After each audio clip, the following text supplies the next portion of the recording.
அண்மை செய்தி. பராசக்தி திரைப்படத்தில் 25 இடங்களில் காட்சிகள் கட் செய்யப்பட்டுள்ளதாக விளக்கம் அளிக்கப்பட்டிருக்கிறது. மேலும் விவரங்களோடு இணைகிறார் செய்தியாளர் ராஜேஷ். வணக்கம் ராஜேஷ், விவரங்கள். வணக்கம். பராசக்தி திரைப்படத்திற்கு அனுமதி கொடுக்கப்பட்டிருந்தாலும் கூட சென்சார் போர்டு மூலமாக பல்வேறு இடங்களில் அந்த கட் கொடுக்கப்பட்டிருக்கிறது. அது தற்போது ஒரு பெரும் விவாதமாக, பெரும் சர்ச்சையாக, பேசுபொருளாக மாறி இருக்கின்றது. குறிப்பாக பராசக்தி திரைப்படத்தினுடைய ஒரு முக்கிய வார்த்தையாக தொடர்ந்து இணையதளங்களில் பரவி வந்தது தீ பரவட்டும் என்பதுதான். ஆனால் அந்த வார்த்தை நீக்கப்பட்டிருக்கிறது. படத்தில் தீ பரவட்டும் என்ற அந்த வார்த்தை இடம்பெறாது என்று அறிவிக்கப்பட்டிருக்கிறது. அதற்கு பதிலாக நீதி பரவட்டும் என்று அந்த வார்த்தை மாற்றப்படுவதாகவும் அறிவிப்பு வெளியிடப்பட்டிருக்கின்றது. மொத்தமாக 25 இடங்களில சில காட்சிகளை நீக்கியும் சில இடங்களில வசனங்களை நீக்கியும் அந்த படக்குழுவுக்கு அறிவுறுத்தல்கள் வழங்கப்பட்டிருக்கிறது.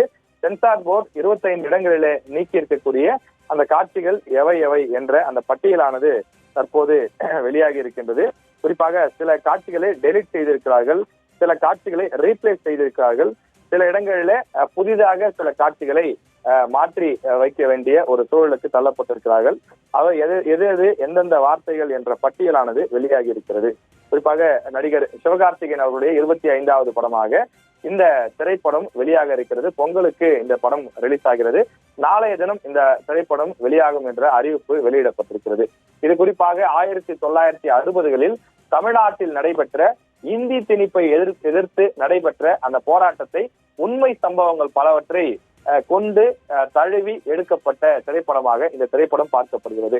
இன்றைக்கு திராவிட இயக்கங்களில் இருக்கக்கூடிய பல பேர் அன்றைக்கு மாணவர்களாக இருந்தபோது தமிழ்நாட்டில் இந்தி திணிப்பை எதிர்த்து அந்த போராட்டம் எவ்வாறு வீரியமாக நடைபெற்றது, கல்லூரி மாணவர்கள் எதற்காக வீதிக்கு வந்தார்கள், வீதிக்கு வந்தவர்கள் என்ன கோஷத்திற்காக போராடினார்கள், தொடர்ந்து தமிழ் பற்றை வளர்க்கக்கூடிய வகையிலும் தமிழ் மொழியை காக்க வேண்டிய அவசியம் குறித்தும் அவர்கள் அப்போது பேசிய பல விஷயங்களை திரைப்படத்தில் காட்சிப்படுத்தி இருப்பதற்காக சுதா கொங்கரா என்ற அந்த இயக்குனர் பல விஷயங்களை அவர் தத்ரூபமாக எடுத்திருப்பதாக படத்தை பார்த்தவர்கள், அந்த குழுவை சார்ந்தவர்கள் பேட்டிகளாக தெரிவிக்கின்றார்கள்.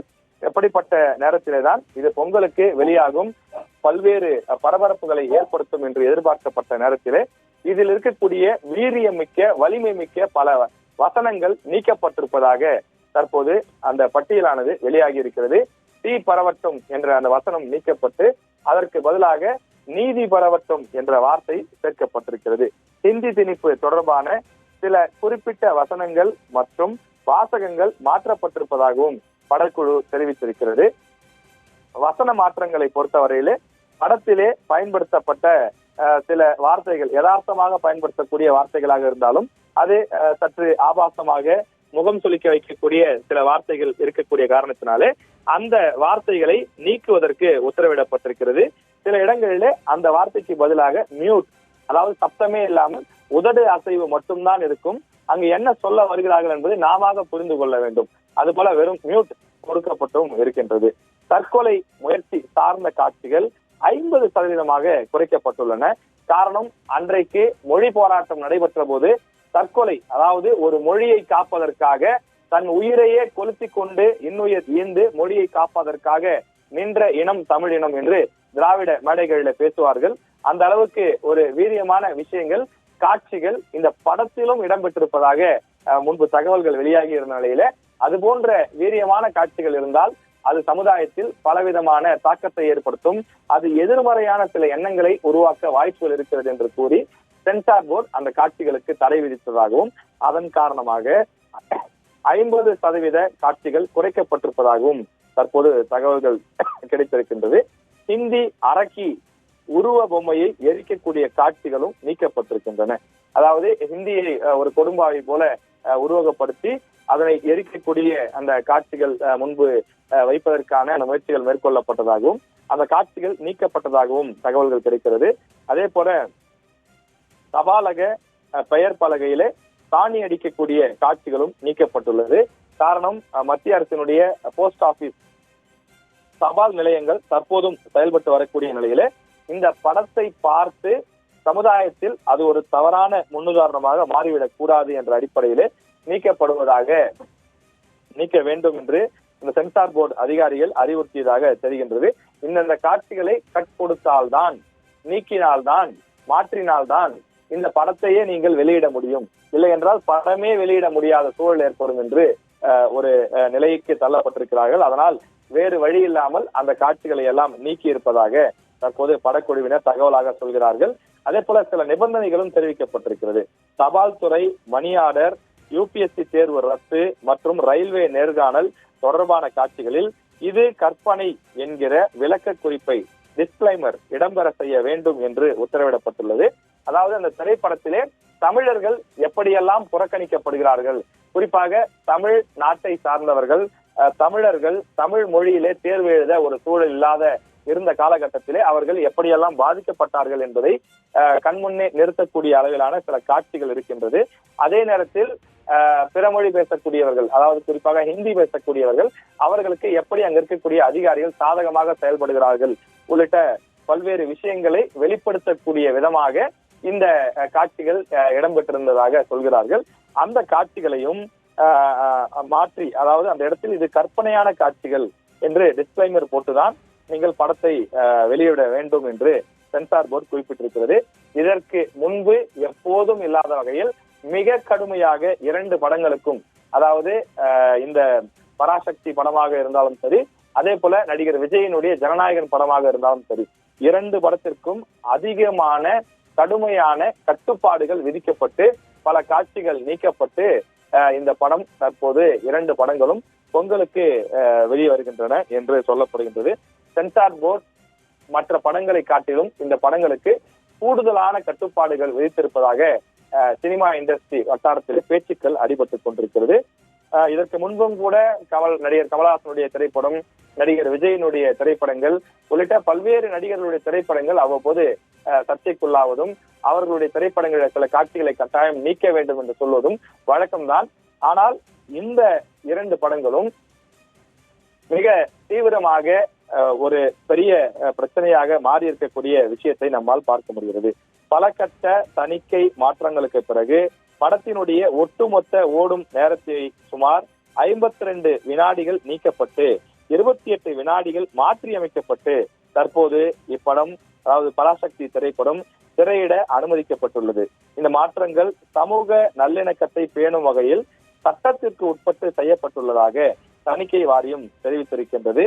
எனவே படக்குழுவும் நாளைய தினம் படத்தை ரிலீஸ் செய்தாக வேண்டும்.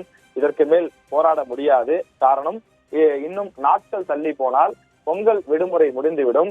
இந்த பொங்கலுக்கு இந்த படத்தை ரிலீஸ் செய்தால்தான் அது தொடர்ந்து ஒரு பெரும் தாக்கத்தை ஏற்படுத்தும். படம் எதிர்பார்த்த வசூலையும் ஈட்ட முடியும் என்ற அடிப்படையிலே தொடர்ந்து அவர்கள் இந்த படத்தை நாளைய தினம் வெளியிடுவதற்கான முயற்சிகளில் ஈடுபட்டுக் கொண்டிருக்கிறார்கள். தொடர்ந்து நாம் இந்த பராசக்தி படத்தினுடைய ட்ரெய்லர் வெளியான நாள் முதல் நாம் பார்த்துக் கொண்டிருக்கிறோம். தீ பரவட்டும் என்ற அந்த வசனம் தான் பல இடங்களிலே ஒலித்துக் கொண்டிருந்தது. வாட்ஸ்அப், பேஸ்புக் உள்ளிட்ட பல இடங்களில் எழுதுபவர்கள் கூட அந்த வாக்கியத்தை குறிப்பிட்டு, இந்த தீ பரவட்டும் என்பது ஒரு சாதாரண வார்த்தை கிடையாது, அந்த வார்த்தைக்கு பின்னால் எவ்வளவு வலி இருக்கிறது, எவ்வளவு வரலாறு இருக்கிறது என்பதை எல்லாம் குறிப்பிட்டு எழுதி கொண்டிருக்கிறார்கள். 1960களிலே எப்படி மாணவர்கள் இந்த போராட்டத்திற்குள் வந்தார்கள், தமிழ் மொழி பற்றாளர்கள் தங்களையே தீக்கிரையாக்கி எப்படி அந்த போராட்டத்தை இன்னும் வீரியமிக்க போராட்டமாக மாற்றினார்கள். தொடர்ந்து இந்தியா முழுவதும், ஏன் உலக பல நாடுகளும் தமிழகத்தை நோக்கி திரும்பி பார்க்கக்கூடிய போராட்டமாக அன்றைய மாணவர்கள் போராட்டம் இருந்தது. இன்னும் சொல்ல போனால் திமுக 1967 ஆட்சி பிடித்ததற்கு முக்கிய காரணமே அன்றைய மொழிப்போர் தான். ஏனென்றால் அன்றைக்கு மாணவர்கள், தமிழ் ஆர்வலர்கள் பல பேர் ஒன்று திரண்டு மத்திய அரசுக்கு எதிராக, இந்தி திணிப்புக்கு எதிராக போராட்டங்களை நடத்தினார்கள். அந்த போராட்டத்தினுடைய வடிவமாக நீட்சியாகத்தான் பிறகு வரக்கூடிய சட்டமன்ற தேர்தலிலே அது வாக்குகளாக மாறியது என்றெல்லாம் வரலாற்று ஆய்வாளர்கள் குறிப்பிடுகிறார்கள். அதற்கான ஆதாரங்களையும் சுட்டிக்காட்டுகிறார்கள். அன்றைய காலகட்டத்திலே எழுதப்பட்ட பல புத்தகங்கள் இன்றைக்கும் சாட்சியங்களாக, ஆதாரங்களாக இருக்கின்றது. எனவே அப்படிப்பட்ட ஒரு வரலாற்று சம்பவத்தை இன்றைக்கு இருக்கக்கூடிய 90s kids, 2K kids, gen Z kids என்று பல இளைய தலைமுறையினர் தெரிந்து கொள்வதற்கான ஒரு வாய்ப்பாக இந்த படம் இருக்கும் என்று சொல்லப்பட்டது. குறிப்பாக பொன்னியின் செல்வன் நாவலை எடுத்துக்கொண்டால் அது 5 பாகம் இருக்கும். அவற்றையும் அவை அனைத்தையும் இன்றைய இளைஞர்கள் படிப்பதற்கான வாய்ப்புகள் குறைவு. ஆனால் அது ஒரு திரைப்படமாக வரும்போது அதனை எளிதாக 2 மணி நேரத்தில், 3 மணி நேரத்தில் பார்த்து அந்த கதையினுடைய அம்சத்தை புரிந்து கொள்கிறார்கள். அதுபோல இந்த பராசக்தி படமும் அமையும் என்று படக்குழுவினர் தெரிவித்திருந்தார்கள். அதே போல ஜனநாயகன் திரைப்படம் நடிகர் விஜய் அவர்களுடைய நடிப்பில் வெளியாகி இருக்கக்கூடிய ஒரு கடைசி திரைப்படம் இது என்று சொல்லப்படுகிறது. காரணம், அவர் இதன் பிறகு முழு நேரமாக அரசியலில் ஈடுபட இருக்கிறார். எனவே அவர் முழு நேரமாக அரசியலில் ஈடுபடக்கூடிய காரணத்தால் இனி திரை வாழ்க்கையில் அவரால் கோல்வச்ச முடியாது. எனவே தமிழ்நாட்டினுடைய உச்சபட்ச நடிகர்கள் என்று ஒரு டாப் 3 நடிகர்களை எடுத்துக்கொண்டால் அதில் முக்கியமானவராக நடிகர் விஜய் இருக்கின்றார். இன்றைக்கு பல கோடி ரூபாய் சம்பளம் பெறக்கூடிய, அவர் நடித்தாலே பல கோடி ரூபாய் லாபம் கிடைக்கும் என்று சொல்லக்கூடிய அளவிலான ஒரு டாப் ஸ்டாராக விஜய் அவர்கள் சினிமா துறையில இருக்கக்கூடிய சூழ்நிலையிலே அவருடைய இந்த கடைசி திரைப்படமான ஜனநாயகன் திரைப்படம் வெளியாவதிலே இன்று காலை வரை சிக்கல் நீடித்துக் கொண்டிருந்தது. இந்த சென்சார் போர்டு சான்றிதழ் மட்டும் நேற்றே கிடைத்திருந்தால் இன்று உலகின் 22 நாடுகளிலே இந்த திரைப்படம் வெளியாகி இருக்கும். 5 வெவ்வேறு மொழிகளிலே இந்த படத்தை வெளியிடுவதற்கு அந்த படக்குழுவினர் ஏற்பாடுகளை தயார் செய்து வைத்திருந்தார்கள். ஆனால் அந்த படத்திற்கான சென்சார் போர்டு சர்டிபிகேட் கிடைக்காத காரணத்தினாலே அந்த படத்தையும் உடனடியாக வெளியிட முடியாத ஒரு சூழல் ஏற்பட்டது. அந்த சிக்கல்களுக்கெல்லாம் பிறகு நீதிமன்ற தீர்ப்பு கிடைத்திருக்கக்கூடிய காரணத்தினாலே ஜனநாயகன் திரைப்படமும் வெளியாகும். மறு ஆய்வு கிடையாது. ஒரு முறை ஆய்வு செய்யப்பட்ட அடிப்படையிலேயே, ஏற்கனவே சென்சார் செய்யப்பட்ட அடிப்படையிலேயே இந்த திரைப்படம் வெளியாக இருக்கிறது என்றும் தெரிவித்திருக்கிறார்கள். எனவே 2 பெரிய திரைப்படங்களும் தடைகளை தாண்டி பல முக்கியமான அந்த வசனங்கள், அதே போல சில முக்கியமான காட்சிகள் ஆகியவற்றை எல்லாம் அவர்கள் கொடுத்துவிட்டு இந்த படத்தை திரைக்கு கொண்டு வர வேண்டிய சூழலுக்கு படக்குழு தள்ளப்பட்டிருக்கிறது.